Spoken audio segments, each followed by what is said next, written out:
গণপ্রজাতন্ত্রী বাংলাদেশ নাম পরিবর্তন করে people's welfare state of Bangladesh বা বাংলাদেশ জনকল্যাণ রাষ্ট্র নামকরণের প্রস্তাব দিয়েছে ইসলামী আন্দোলন বাংলাদেশ। বৃহস্পতিবার দুপুর 12টায় দলের মহাসচিব প্রিন্সিপাল হাফেজ মাওলানা ইউনুস আহমেদের নেতৃত্বে একটি প্রতিনিধি দল জাতীয় সংসদ ভবনে জাতীয় ঐকমত্য কমিশনের কার্যালয়ে উপস্থিত হয়ে এই প্রস্তাবনা জমা দেন।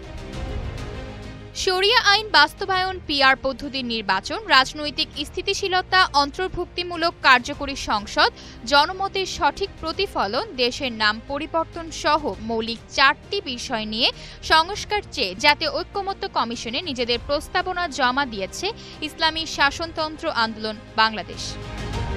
কমিশনের সহসভাপতি অধ্যাপক আলী রিয়াজের কাছে তারা লিখিত মতামত দেন।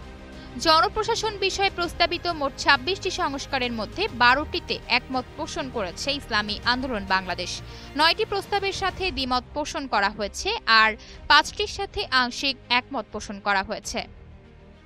আয়েশা অর্থী, নিউজ ডেস্ক, গ্লোবাল টেলিভিশন।